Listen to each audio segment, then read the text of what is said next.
Hello friends, welcome to share trader Kannada. Credit source ಅವರು upcoming financial ಇಯರ್ನಲ್ಲಿ ಯಾವ್ಯಾವ stocks ಬೆಟರಾಗಿ ಪರ್ಫಾರ್ಮ್ ಮಾಡುತ್ತೆ ಅಂತ ಅದರ ರಿಲೇಟೆಡ್ ಆಗಿ ಥೀಮ್ನ ಇಂಡಿಯನ್ ಇಕ್ವಿಟಿ ಮಾರ್ಕೆಟ್ ರಿಲೇಟೆಡ್ ಆಗಿ ಲಾಸ್ಟ್ 10 ಇಯರ್ಸ್ ಆವರೇಜ್ ವ್ಯಾಲ್ಯೂಷನ್ಸ್ ಅಂದರೆ ಪ್ರೆಸೆಂಟ್ ಸ್ವಲ್ಪ ಎಕ್ಸ್ಪೆನ್ಸಿವ್ ವ್ಯಾಲ್ಯೂಷನಲ್ಲಿ ಇದೆ ಅಂತ, ಸ್ವಲ್ಪ ಪ್ರೀಮಿಯಂ ವ್ಯಾಲ್ಯೂಷನಲ್ಲಿ ಇದೆ ಅಂತ. ಇನ್ಫ್ಯಾಕ್ಟ್ ಪ್ರೆಸೆಂಟ್ ಇಂಡಿಯಾ ಒಂದು ಮ್ಯಾಕ್ರೋ ಎಕನಾಮಿಕ್ ಸ್ಟೆಬಿಲಿಟಿಗೆ ಅಂಡ್ ಬೇರೆ ಕಂಟ್ರೀಸ್ ಜೊತೆ ಕಂಪೇರ್ ಮಾಡಿದ್ರೆ ರಿಸಲೆಂಟ್ ಗ್ರೋತು ಎರಡನ್ನೂ ಬೇಸ್ ಮಾಡಿಕೊಂಡ್ರೆ ನಾವು ಆ ಪ್ರೀಮಿಯಂ ವ್ಯಾಲ್ಯೂಷನ್ನು ಇಂಡಿಯನ್ ಸ್ಟಾಕ್ ಮಾರ್ಕೆಟ್ಗೆ ಕೊಡಬಹುದು ಅಂತ ಇವರು ಎಕ್ಸ್ಪೆಕ್ಟ್ ಮಾಡ್ತಿರೋ ಥರ corporate earnings FY24 and even FY25ನಲ್ಲಿ ಮೀನ್ಸ್ ಈ ಕಂಪನೀಸ್ ಪೋಸ್ಟ್ ಮಾಡುವಂಥ ಎರ್ನಿಂಗ್ಸ್ ಒಂದು ಆವರೇಜ್ ಗ್ರೋ FY24ಗೆ 15%ನಲ್ಲಿ, FY25 13%ನಲ್ಲಿ ಇರುತ್ತೆ ಅಂತ ಪ್ರೆಸೆಂಟ್ ಇರುವಂಥ ಥೀಮ್ನ ಬೇಸ್ ಮಾಡಿಕೊಂಡು large cap stocks Godrej Consumer Products, Havells India, Hindustan Aeronautics, Hindustan Unilever, ICICI bank, IndusInd bank, Infosys and Mahindra, Marico and SBI. And whereas in mid-cap space ನಲ್ಲಿ Asahi India, Crompton Consumer, Dixon, JB Chemicals, PI Industries, PVR, Sunteck Realty and Vinati Organics ಈ particular stocks related ಆಗಿ good growth ಇರುತ್ತೆ ಅಂತ ಇವರು expect ಮಾಡ್ತಿರೋ ಥರ ಇದು upcoming times ಅಲ್ಲಿ ಬೆಟರ್ ಆಗಿ ಪರ್ಫಾರ್ಮ್ ಮಾಡುತ್ತೆ ಅಂತ ಸ್ವಿಟ್ಜರ್ಲ್ಯಾಂಡ್ಗೆ ಸಂಬಂಧಿಸಿರೋ ಮಲ್ಟಿನ್ಯಾಷನಲ್ ಇನ್ವೆಸ್ಟ್ಮೆಂಟ್ ಬ್ಯಾಂಕ್ ಆಗಿರುವಂಥ ಕ್ರೆಡಿಟ್ ಸೋರ್ಸ್ ಅವರು ಮೆನ್ಷನ್ ಮಾಡಿದ್ದಾರೆ. ಫ್ರೆಂಡ್ಸ್, ಈ ರೀಸೆಂಟ್ ಮಂತಲ್ಲಿ ನೀವು ಆಟೋ ಸ್ಟಾಕ್ಸ್ ಒಂದು ಪರ್ಫಾರ್ಮೆನ್ಸ್ನ ಗಮನಿಸ್ತಾ ಇದ್ರಿ. ಎಲ್ಲ ಸ್ಟಾಕ್ಸ್ ಒಂದು ಟ್ರೆಂಡ್ ಥರ ಮೂವ್ ಆಗ್ತಿಲ್ಲ. ಸ್ವಲ್ಪ ಸ್ಟಾಕ್ಸ್ ಬೆಟರ್ ಆಗಿ ಮೂವ್ ಆಗ್ತಿದೆ, ಸ್ವಲ್ಪ ಸ್ಟಾಕ್ಸ್ ಸ್ವಲ್ಪ ವೀಕ್ ಆಗಿ ಮೀನ್ಸ್ ಕರೆಕ್ಟ್ ಆಗ್ತಾ ಡೌನ್ ಸೈಡ್ಗೆ ಫಾಲ್ ಆಗ್ತಿದೆ. ಈ ರೀಸೆಂಟ್ ಟೈಮ್ಸಲ್ಲಿರುವಂಥ ಡೇಟಾ ನಾವೆಲ್ಲನೂ ಅರ್ಥ ಮಾಡ್ಕೊತಾ ಇದ್ರೆ ಅಪ್ಕಮಿಂಗ್ ಟೈಮ್ಸಲ್ಲಿ ಆಟೋ ನಂಬರ್ಸ್ ಮೀನ್ಸ್ ಈ ರಿಸಲ್ಟ್ಸು ಸೀಸನ್ ಸ್ಟಾರ್ಟ್ ಆಗ್ತಿದೆ ಅಲ್ವಾ, ಅದರಲ್ಲಿ ಆಟೋ ಪ್ಲೇಸ್ ನಂಬರ್ಸ್ ಹೇಗಿರುತ್ತೆ ಅಂತ ಸ್ವಲ್ಪ ಡೇಟಾ ನಿಮಗೆ ಶೇರ್ ಮಾಡ್ತಿದ್ದೀನಿ. So first thing, price economics like margins ಎಷ್ಟಿರುತ್ತೆ ಅಂತ ಮಾತಾಡ್ಕೊಂಡ್ರೆ ಈ ಕಾರ್ಗಳು ದೊಡ್ಡ ವೆಹಿಕಲ್ಸ್ ತಯಾರು ಮಾಡೋಂಥ ಕಂಪನೀಸು ಎಲ್ಲಾನು main raw materials steel commodity prices ಪೀಕಿಂದ ಕರೆಕ್ಟ್ ಆಗಿದೆ ಅಲ್ವಾ, ಅದರಿಂದ ಕಮಾಡಿಟಿ ಪ್ರೈಸಸ್ ಕಮ್ಮಿ ಆಗಿದೆ ಅಂದರೆ ಇದು ಪಾಸಿಟಿವ್. ಆ್ಯಂಡ್ ಈವನ್ ಇವರು ಪ್ರೈಸ್ ಹೈಕು ತೊಗೊಂಡಿದ್ದಾರೆ ಇನ್ ಬಿಟ್ವೀನ್ ಆ್ಯಂಡ್ ಸೇಲ್ಸನ್ನು ಎಕ್ಸ್ಪೆಕ್ಟೆಡ್ ಅಂದರೆ ಬೆಟರ್ ಆಗೇ ಇದೆ. ನೀವು ಗಮನಿಸಿದ್ರೆ most of the cars and even commercial ವೆಹಿಕಲ್ಸನ್ನು ವೆಯ್ಟಿಂಗ್ ಪೀರಿಯಡ್ ಇದೆ. ಸೊ ಕಮಾಡಿಟಿ ಪ್ರೈಸಸ್ ಕಮ್ಮಿ ಆಗಿದೆ, ಇವರು ಪ್ರೈಸ್ ಹೈಕು ತೊಗೊಂಡಿದ್ದಾರೆ ಆ್ಯಂಡ್ ಸೇಲ್ಸು ಬೆಟರ್ ಆಗಿದೆ. ಇವೆಲ್ಲ ಪಾಸಿಟಿವ್ ಸೈಡ್. ಆ್ಯಂಡ್ ಇದರಲ್ಲಿ ತೆಗಿಬೇಕಾದಂಥ ನೆಗೆಟಿವ್ ಪಾಯಿಂಟ್ಸ್ ಏನಂದರೆ ಇವರು ಡಿಸ್ಕೌಂಟ್ಸ್ ಜಾಸ್ತಿ ಕೊಡ್ತಿದ್ದಾರೆ. ಈ ಕಡೆಯಿಂದ ಪ್ರೈಸ್ ಹೈಕ್ ತಗೊಂಡು ಡಿಸ್ಕೌಂಟ್ಸ್ ಅಂತ ಆಫರ್ ಮಾಡ್ತಿದ್ದಾರೆ. ಮೇ ಬಿ ಸ್ಲೋ ಆಗಿ ಗ್ರ್ಯಾಚುವಲ್ ಆಗಿ ಡಿಸ್ಕೌಂಟ್ಸ್ನ ರಿಮೂವ್ ಮಾಡಿ ಆ ಪ್ರೈಸಸ್ನ ಸ್ಟೆಬಿಲೈಸ್ ಮಾಡಬೇಕಿರುವಂಥ ಪ್ರಯತ್ನ ಇರ್ಬೋದು. ಬಟ್ ಪ್ರೆಸೆಂಟು ಡಿಸ್ಕೌಂಟ್ಸ್ ಇದೆ ಅಲ್ವಾ, ಅದರಿಂದ ಒಂದು ನೆಗೆಟಿವ್ ಆಗಿ ನೋಡಬೇಕು. ಓವರಾಲ್ ಆಗಿ ನೆಟ್ ಟು ನೆಟ್ ನೋಡಿದ್ರೆ ಮಾರ್ಜಿನ್ಸು ಪ್ರೀವಿಯಸ್ ಕ್ವಾರ್ಟರ್ ನಂಬರ್ ಕಂಪೇರ್ ಮಾಡಿದ್ರೆ ಈ ಸಲ ಬೆಳೆಯೋದಕ್ಕೆ ಪಾಸಿಬಿಲಿಟಿ ಇದೆ. ಇವೆಲ್ಲನೂ ಒಂದೇ ಥರ ಇದೆ ಅಂದರೆ ಇಲ್ಲ.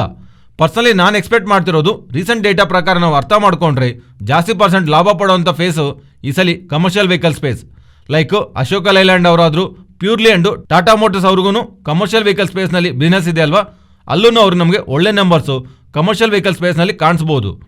ವೆರಾಸ್ ಪ್ಯಾಸೆಂಜರ್ ವೆಹಿಕಲ್ ಸ್ಪೇಸ್ನಲ್ಲಿ ಟಾಪ್ ಪ್ಲೇಯರ್ಸ್ಗೆ ರೀಸೆಂಟ್ ಟೈಮ್ಸಲ್ಲಿ ಬರ್ತಿರೋಂಥ ಸೇಲ್ಸ್ ಡೇಟಾ ನೋಡಿದ್ರೆ ಅರ್ಥ ಆಗುತ್ತೆ. M&M, ಮಹೇಂದ್ರ ಇವನ್ ಅದಾದಮೇಲೆ ಮಾರುತಿ ಸುಜುಕಿ ಅವರಾದರೂ ಇವನ್ ಟಾಟಾ ಮೋಟರ್ಸ್ ಅವ್ರ ನಂಬರ್ಸು ಬೆಟರ್ ಆಗಿ ಡಿಸ್ಪ್ಲೇ ಆಗ್ತಿದೆ. ಇವನ್ ಟ್ರ್ಯಾಕ್ಟರ್ಸ್ ಮ್ಯಾನುಫ್ಯಾಕ್ಚರ್ ರಿಲೇಟೆಡ್ ಆಗಿ ಎಸ್ಕಾರ್ಟ್ಸ್ ಅವರು ಗುಡ್ ಡೇಟಾನೇ ಪೋಸ್ಟ್ ಮಾಡ್ತಿದ್ದಾರೆ. ಟೋಟಲಿ ಈ ಸ್ಪೇಸಲ್ಲಿ ನಮಗೆ ಸ್ವಲ್ಪ ಪಾಸಿಟಿವ್ ಎಕ್ಸ್ಪೆಕ್ಟೇಷನ್ಸೇ ಬಿಲ್ಡ್ ಆಗ್ತಿದೆ ಮಾರ್ಕೆಟ್ನಲ್ಲಿ. ಮತ್ತು ಈ ಟೂ ವೀಲರ್ ಮಾರ್ಕೆಟ್ ಹೇಗಿದೆ, ಬಜಾಜ್ ಆಟೋ ಅವರು ಎಕ್ಸ್ಪೋರ್ಟ್ಸ್ ಅಂತೂ ಜಾಸ್ತಿ ಫಾಲ್ ಆಗಿದೆ. ರೀಸೆಂಟ್ ನಂಬರ್ಸ್ ನಾವು ನೋಡಿ ಅರ್ಥ ಮಾಡ್ಕೋಬೋದು. ಹೀರೋ ಮೋಟೋಕಾಪ್ ಅವರಾದರೂ ಈವನ್ TVS ಮೋಟಾರ್ಸ್ ಅವ್ರ ಸಂಬಂಧಿಸಿರುವ ಟೂ ವೀಲರ್ ಸೇಲ್ಸ್ನು ರೀಸೆಂಟ್ ಟೈಮ್ಸಲ್ಲಿ ಅಷ್ಟು ಸ್ಟ್ರಾಂಗ್ ಆಗಿ ಕಾಣಿಸ್ತಾ ಇಲ್ಲ. ಅದರಿಂದ ಟೂ ವೀಲರ್ ಪ್ಲೇಸಿಂದ ಸಡನ್ ಸರ್ಪ್ರೈಸ್ ಏನಾದರೂ ಕಾಣಿಸಬೇಕು. ಇಲ್ಲ ಅಂದರೆ ಈಗ ಇರುವಂಥ ಎಸ್ಟಿಮೇಟ್ಸ್ ಬಿಟ್ಟರೆ ಇಲ್ಲಿವರೆಗೂ ಇರುವಂಥ ಡೇಟಾ ನೋಡ್ತಾ ಇದ್ರಿ ಅವರು ಒಂದು ಸ್ಟ್ರಾಂಗ್ ನಂಬರ್ಸ್ನ ಪೋಸ್ಟ್ ಮಾಡ್ತಾರಂತ ನಮಗೆ ಡೇಟಾ ಕಾಣಿಸ್ತಾ ಇಲ್ಲ. ಇದು ಓಕೆ. ಅಪ್ಕಮಿಂಗ್ ರಿಸಲ್ಟ್ಸು ಲೈಕ್ ಈ Q3 ನಂಬರ್ಸ್ವರೆಗೂ ಓಕೆ. ಬಟ್ ಅಪ್ಕಮಿಂಗ್ ಇಯರ್ಸ್ನಲ್ಲಿ ಆಟೋ ಇಂಡಸ್ಟ್ರಿ ಹೇಗಿರುತ್ತೆ ಅನ್ನೋದಕ್ಕೆ ಪಾಸಿಬಿಲಿಟಿ ಇದೆ. ಫ್ರೆಂಡ್ಸ್, ನಾವು ಇಲ್ಲಿ ಗಮನಿಸ್ತಾ ಇರೋದು 2 ಇಂಪಾರ್ಟೆಂಟ್ ಥಿಂಗ್ಸ್ ಇದೆ. ಒಂದು BS6 ಫೇಸ್ 3 ರೂಲ್ಸ್ ಅನ್ನೋವು ನಮಗೆ ಏಪ್ರಿಲ್ 2023 ಇಂದ ಸ್ಟಾರ್ಟ್ ಆಗುತ್ತೆ. ಇದೊಂದು. ಎರಡನೇದು ಮ್ಯಾಂಡೇಟ್ರಿ 6 ಏರ್ ಬ್ಯಾಗ್ಸ್ ರೂಲ್ಸ್ ಇದೆ ಅಲ್ವಾ, ಇದು ಪ್ರತಿ ಕಾರಲ್ಲೂ 6 ಏರ್ ಬ್ಯಾಗ್ಸ್ ಇರಬೇಕಂತ. ಅದು ಅಕ್ಟೋಬರ್ 2023 ಇಂದ ಆದೇಶಕ್ಕೆ ಬರ್ತಿದೆ. ಸೊ ಈ ಥರ ರೆಗ್ಯುಲೇಷನ್ ತಗೊಂಡು ಬಂದಿರೋ ಕಾರಣವಾಗಿ ಪರ್ ಕಾರ್ ಮ್ಯಾನುಫ್ಯಾಕ್ಚರ್ ತಯಾರು ಮಾಡೋವಂಥ ಕಾಸ್ಟ್ ಇನ್ನೂ ಜಾಸ್ತಿ ಆಗತ್ತೆ. ಆ ಕಾಸ್ಟ್ನ ಕಸ್ಟಮರ್ಸ್ಗೆ ಪಾಸ್ ಆನ್ ಮಾಡೋ ಪ್ರಯತ್ನದಲ್ಲಿ ಅಷ್ಟೊಂದು ಪ್ರೈಸು ಹೈಯರ್ ಪ್ರೈಸಸ್ನಲ್ಲಿ ಆ ಥರ ಕಾರ್ಸ್ಗಳು ಹೋಗ್ತಾ ಇದ್ರೆ ಈ ವೆಹಿಕಲ್ಸು ಹೋಗ್ತಾ ಇದ್ರೆ ಕಸ್ಟಮರ್ಸ್ ತಗೊಳ್ಳೋದಕ್ಕೆ ಇಷ್ಟಪಡ್ತಾರ ಹೈಯರ್ ಪ್ರೈಸಸ್ ಕೊಟ್ಟು. ಅಗೈನ್ ಆ ಥರ ಈ ಕಾರ್ಗಳ ಪ್ರೈಸಸ್ ಬೆಳೀತಾ ಇದ್ರೆ ಇನ್ಫ್ಲೇಷನ್ ಕಾರಣವಾಗಿ ಬೆಳೀತಾ ಇದ್ರೆ ರೆಗ್ಯುಲೇಟರಿ ಕಾಸ್ಟು ಬೆಳೆಯುತ್ತಲ್ವಾ.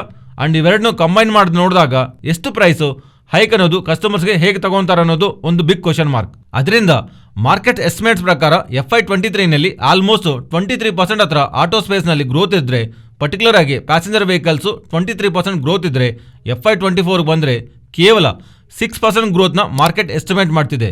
ಸೊ ನೋಡಬೇಕು ರೆಗ್ಯುಲೇಟರಿ ಕಾಸ್ಟ್ ಕಾರಣವಾಗಿ ಏಪ್ರಿಲಿಂದ BS6 ಫೇಸ್ 3 ಅಂಡ್ ಅಕ್ಟೋಬರಿಂದ ಮ್ಯಾಂಡೇಟರಿ 6 ಇಯರ್ ಬ್ಯಾಕ್ಸ್ ಇದಾದ್ಮೇಲೆ ಕಾಸ್ಟ್ ಪ್ರೈಸಸ್ ಹೇಗಿರುತ್ತೆ ಅನ್ನೋದು ಸೇಲ್ಸ್ನ ಇಂಪ್ಯಾಕ್ಟ್ ಮಾಡುತ್ತೆ ಅನ್ನೋದು ನಾವು ಗಮನಿಸಬೇಕಾಗತ್ತೆ.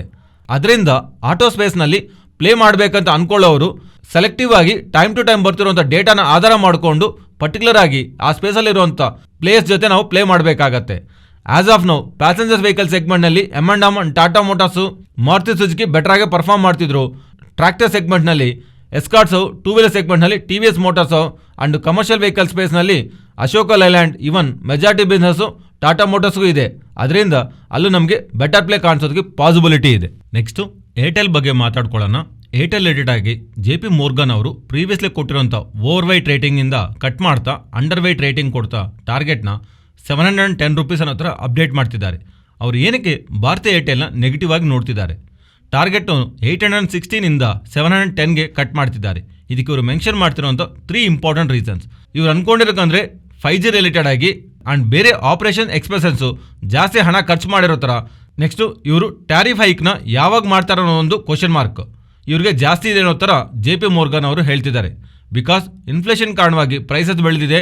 ಲೈಕ್ ಜನ ತಗೊಳ್ಬೇಕಾಗಿರೋಂಥ ದಿನನಿತ್ಯ ಬಳಕೆ ಮಾಡುವಂಥ ಪ್ರೈಸಸ್ ಎಲ್ಲನೂ ಜಾಸ್ತಿ ಆಗೋಗಿದೆ. ಈ ಥರ ಸಮಯದಲ್ಲಿ ಅಗೈನ್ ಈ ಪ್ಲಾನ್ ಪ್ರೈಸಸ್ ಅನ್ನೋದು ಟ್ಯಾರಿಫ್ ಪ್ರೈಸಸ್ ಜಾಸ್ತಿ ಮಾಡೋ ಕಾರಣವಾಗಿ ಬಿಸ್ನೆಸ್ ಏನಾದರೂ ಇಂಪ್ಯಾಕ್ಟ್ ಆಗುತ್ತೆ ಅನ್ನೋವಂಥ ಯೋಚನೆದಲ್ಲೂ ಈ ಟೆಲಿಕಾಂ ಕಂಪನೀಸು 2022ನಲ್ಲಿ ತಗೊಂಡಿರೋಂಥ ಆಕ್ಟಿವ್ ಹೈಕ್ಸು 2023ನಲ್ಲಿ ತಗೊಳ್ಳದೇ ಇರೋದಕ್ಕೆ ಚಾನ್ಸ್ ಇದೆ ಅಂತ. ಇವನ್ ಎಲೆಕ್ಷನ್ಸು ಇದೆ. ಅದರಿಂದ ಇವೆಲ್ಲದರಿಂದ 2023ನಲ್ಲಿ ಟೆಲಿಕಾಂ ಕಂಪನೀಸು ಜಾಸ್ತಿ 5G ರೋಲ್ಔಟ್ ಮೇಲೇ ಫೋಕಸ್ ಮಾಡ್ತೇವೆ ಅಷ್ಟೇ ಬಿಟ್ಟರೆ ಎಕ್ಸಿಸ್ಟಿಂಗ್ ಆಗಿರೋಂಥ ಟ್ಯಾರಿಫ್ ಪ್ರೈಸಸ್ಸು ಜಾಸ್ತಿ ಮಾಡ್ತಾ ಇವನ್ 5G ಪ್ರೈಸಸನ್ನು 4G ಪ್ರೈಸ್ಗೆ ಈಕ್ವಲ್ ಆಗಿ ಪ್ರೆಸೆಂಟು ಈ ಕಂಪ್ನೀಸ್ ಕೊಡ್ತಿದೆ. ಬಿಕಾಸ್ 4G ಪ್ರೈಸ್ಗಂದ್ರೆ 5G ಪ್ರೈಸಸ್ ಜಾಸ್ತಿ ಹಿಡಿದ್ರೆ ಪೀಪಲ್ಸು ಅಂದರೆ ಜನ ಅದನ್ನು ಅಡಾಪ್ಷನ್ ಮಾಡೋದು ಕಮ್ಮಿ ಆಗತ್ತೆ. ಅದರಿಂದ ಜನ 5Gಗೆ ಅಡಾಪ್ಟ್ ಆಗಲ್ಲಲ್ವಾ. ಅದರಿಂದ ಫಸ್ಟ್ ಜನ ಅದಕ್ಕೆ 5G ಸ್ಪೀಡ್ಗೆ ಅಭ್ಯಾಸ ಮಾಡ್ಕೋಬೇಕು. ಅದಾದಮೇಲೆ 4Gಗೆ ಅಂದರೆ 5G ಇಂಟರ್ನೆಟ್ ಪ್ರೈಸಸ್ಸು ಜಾಸ್ತಿ ಮಾಡೋ ಯೋಚನೆಯಲ್ಲಿ ಟೆಲಿಕಾಂ ಕಂಪ್ನೀಸ್ ಇರುತ್ತೆ. ಅದರಿಂದ ಆ 5G ರೇಟ್ಸನ್ನು ಪ್ರೆಸೆಂಟ್ ಇರೋವಂಥ 4G ರೇಟ್ಸ್ಗಂದರೆ ಜಾಸ್ತಿ ಮಾಡೋವಂಥ ಯೋಚನೆ ಸ್ಕೋಪು ಇಲ್ಲ. ಅದರಿಂದ near term normal tariff prices ಆದರೂ 5G ಟ್ಯಾರಿಫ್ ಪ್ರೈಸಸ್ ಆದರೂ ಭಾರತೀಯ ಏರ್ಟೆಲ್ ಅವರು ಜಾಸ್ತಿ ಮಾಡುವಂಥ ಯೋಚನೆಯಲ್ಲಿ ಇಲ್ಲ. ಅದರಿಂದ ಇವೆಲ್ಲನೂ ಇವರು ಮೆನ್ಷನ್ ಮಾಡ್ತಾ ಇದರ ಜೊತೆಗೆ ಜಿಯೋ ಅವರು ಪ್ರೀಮಿಯಂ ಕಸ್ಟಮರ್ಸ್ ರಿಲೇಟೆಡ್ ಆಗಿ ಜಾಸ್ತಿ ಫೋಕಸ್ ಮಾಡ್ತಾ ಅವ್ರ ಅಕ್ವಿಜೇಷನ್ ಮಾಡುವಂಥ ಒಂದು ಬಿಸ್ನೆಸ್ ಪ್ಲಾನ್ನಲ್ಲಿ ಇರೋ ಥರ ಇದ್ದಾರೆ. ಅದರಿಂದ ಭಾರತೀಯ ಏರ್ಟೆಲ್ ಅವರು ಅವ್ರ ಹತ್ರ ಇರುವಂಥ ಪ್ರೀಮಿಯಂ ಕಸ್ಟಮರ್ಸ್ನ ನಿಲ್ಲಿಸ್ಕೋಬೇಕಲ್ವ. ಅದರಿಂದ ಅವ್ರು ಜಾಸ್ತಿ ಇನ್ನೂ ಸ್ಪೆಂಡ್ ಮಾಡಿ ಅವ್ರಿಗೆ ಇನ್ನೂ ಬೆಟರ್ ಸರ್ವಿಸ್ ಕೊಡಬೇಕಾಗತ್ತೆ. ಇದೂ ಇವರಿಗೆ ಇನ್ನೊಂದು ಬರ್ಡನ್ ಆಗಿ ಭಾರತೀಯ ಏರ್ಟೆಲ್ ಅವರಿಗೆ ಅಪ್ಕಮಿಂಗ್ ಟೈಮ್ಸಲ್ಲಿ ಇರುತ್ತೆ ಅನ್ನೋ ಥರ ಈ ರೀಸನ್ಸಿಂದಾನೇ ಭಾರತೀಯ ಏರ್ಟೆಲ್ ರಿಲೇಟೆಡ್ ಆಗಿ ಟಾರ್ಗೆಟ್ನ 816ಇಂದ 710ಗೆ ಕಟ್ ಮಾಡಿರೋ ಥರ JP Morgan ಅವರು ಅಪ್ಡೇಟ್ ಮಾಡ್ತಿದ್ದಾರೆ. ನೆಕ್ಸ್ಟು ನುವಾಮಾ ಅವರು ITC ರಿಲೇಟೆಡ್ ಆಗಿ ಬೈ ರೇಟಿಂಗ್ ಕೊಡ್ತಾ ಟಾರ್ಗೆಟ್ 400 ಅಂತ ಲಾಸ್ಟ್ 3 ಇಯರ್ಸಿಂದ ಗೌರ್ಮೆಂಟ್ ಅವರು ದೊಡ್ಡದಾಗಿ ಸಿಗರೇಟ್ಸ್ ರಿಲೇಟೆಡ್ ಆಗಿ ಟ್ಯಾಕ್ಸಸ್ ಜಾಸ್ತಿ ಮಾಡ್ತಿಲ್ಲ ಅಲ್ವಾ. ಆದರೆ ಈ ಬಜೆಟ್ನಲ್ಲಿ ಸಿಗರೇಟ್ಸ್ ರಿಲೇಟೆಡ್ ಆಗಿ ಟೊಬಾಕೋ ರಿಲೇಟೆಡ್ ಆಗಿ ಟ್ಯಾಕ್ಸಸ್ ಹೈಕ್ ಇರೋದಕ್ಕೆ ಚಾನ್ಸ್ ಇದೆ ಅಂತ. ಅಂಡ್ ಕಸ್ಟಮರ್ಸನು ಮೀನ್ಸ್ ಈ ಟೊಬಾಕೋ ಆ್ಯಂಡ್ ಸಿಗರೇಟ್ ಪ್ರಾಡಕ್ಟ್ಸ್ನು ಯೂಸ್ ಮಾಡೋರು 12% ಹತ್ರ ಪ್ರೈಸ್ ಬೆಳೆದ್ರೆ ಅಲ್ಲಿವರೆಗೂ ಓಕೆ. ಆದರೆ ಅಬೌಟ್ 12% ಟ್ಯಾಕ್ಸ್ ಹೈಕ್ ನಡೀತಾ ಇದ್ರೆ ಅದು ಕನ್ಸ್ಯೂಮರ್ಸ್ಗೆ ಒಂದು ವ್ಯಾಲ್ಯೂಮ್ ಇಂಪ್ಯಾಕ್ಟ್ ಮಾಡೋದಕ್ಕೆ ಚಾನ್ಸ್ ಇದೆ ಅಂತ. ಮೋಸ್ಟ್ಲಿ ಟ್ಯಾಕ್ಸ್ ಒಂದು ಹೈಕ್ ಅನ್ನೋದು ನಿಯರ್ಲಿ 12%ವರೆಗೂ ಇರ್ಬೋದಂತ ಇವರು ಎಸ್ಟಿಮೇಟ್ ಮಾಡ್ತಾ ಈ ಸಲ ಸಿಗರೇಟ್ಸ್ ಪರ್ಟಿಕ್ಯುಲರ್ ಆಗಿ ಆರ್ಗನೈಸ್ಡ್ ಸಿಗರೇಟ್ ಪ್ಲೇಸ್ ರಿಲೇಟೆಡ್ ಆಗಿ ಒಳ್ಳೆ ಬಿಸ್ನೆಸ್ ನಡೆಯೋದಕ್ಕೆ ಅದ್ರ ರಿಲೇಟೆಡ್ ಆಗಿ ITCನ ಪಾಸಿಟಿವ್ ಆಗಿ ನೋಡ್ತಾ ಸ್ಟಾಕ್ ಟಾರ್ಗೆಟ್ನ 400 ಆಗಿ ಎಕ್ಸ್ಪೆಕ್ಟ್ ಮಾಡ್ತಿರೋ ಥರ ಅಪ್ಡೇಟ್ ಮಾಡ್ತಿದ್ದಾರೆ. ನೆಕ್ಸ್ಟು ಅದಾನಿ ವಿಲ್ಮರ್ ಬಗ್ಗೆ ಮಾತಾಡ್ಕೊಳ್ಳೋಣ. ಇವರು Q3 ಬಿಸ್ನೆಸ್ ಅಪ್ಡೇಟು ಪೋಸ್ಟ್ ಮಾಡಿದ್ದಾರೆ. ಇವರು ರಿಲೇಟೆಡ್ ಆಗಿ ಮಲ್ಟಿಪಲ್ ಬಿಸ್ನೆಸ್ ಸೆಗ್ಮೆಂಟ್ ಇದೆ. ಅದರಲ್ಲಿ ಎಡಿಬಲ್ ಆಯಿಲ್ ಸೆಗ್ಮೆಂಟ್ ಬಗ್ಗೆ ಮಾತಾಡ್ಕೊಳ್ಳೋಣ. ಇವರು ಈ ಸೆಗ್ಮೆಂಟ್ನಲ್ಲಿ ವ್ಯಾಲ್ಯೂ ಪರವಾಗಿ ನೋಡಿದ್ರೆ ಹೈ ಸಿಂಗಲ್ ಡಿಜಿಟ್ ವ್ಯಾಲ್ಯೂಮ್ ಪರವಾಗಿ ಹೈ ಟೀನ್ ಡಿಜಿಟ್ಸ್ನ ಪಬ್ಲಿಷ್ ಮಾಡಿದ್ದಾರೆ. ಇವೆರಡನ್ನೂ ನಾವು ಪಾಸಿಟಿವ್ ಆಗಿ ನೋಡಬೇಕಾಗತ್ತೆ. ಬಟ್ ಇದಕ್ಕಂದರೆ ಇನ್ನೂ ಜಾಸ್ತಿ ಪಾಸಿಟಿವ್ ಥಿಂಗ್ ಏನಂದರೆ ಫುಡ್ ಆ್ಯಂಡ್ FMCG ಸೆಗ್ಮೆಂಟು. ಈ ಸೆಗ್ಮೆಂಟ್ನಲ್ಲಿ ಇವರು ಎಕ್ಸ್ಪೆಕ್ಟೆಡ್ ಅಂದರೆ ಬೆಟರ್ ಗ್ರೋತ್ನೇ ತೋರಿಸಿದ್ದಾರೆ ವ್ಯಾಲ್ಯೂ ಪರವಾಗಿ. 40% ವ್ಯಾಲ್ಯೂಮ್ ಪರವಾಗಿ 20% ಹತ್ರ ಗ್ರೋತ್ ಈ ಸೆಗ್ಮೆಂಟ್ನಲ್ಲಿ ತಗೊಂಡು ಬಂದಿದ್ದಾರೆ. ಇದು ಫ್ರೆಂಡ್ಸ್ ಇವತ್ತಿನ ವಿಡಿಯೋ. ಈ ವಿಡಿಯೋನಲ್ಲಿ ನಾವು ಶೇರ್ ಮಾಡಿರೋಂಥ ಕಂಟೆಂಟ್ ವ್ಯಾಲ್ಯೂಬಲ್ ಆಗಿದ್ದರೆ ತಪ್ಪದೇ ನಮ್ಮ ಚಾನಲ್ನ ಸಬ್ಸ್ಕ್ರೈಬ್ ಆಗಿ ಆ್ಯಂಡ್ ಬೆಲೈಕಾನ್ ಕ್ಲಿಕ್ ಮಾಡಿ ಆಲ್ ನೋಟಿಫಿಕೇಶನ್ಸ್ ಆಕ್ಟಿವೇಟ್ ಮಾಡ್ಕೊಳ್ಳಿ. ಈ ಡೇಟಾ ನಿಮ್ಮ ಫ್ರೆಂಡ್ಸ್ ಆ್ಯಂಡ್ ಫ್ಯಾಮಿಲಿ ಮೆಂಬರ್ಸ್ಗೆ ಯೂಸ್ ಆಗತ್ತಂದರೆ ತಪ್ಪದೇ ಶೇರ್ ಮಾಡಿ. Thank you.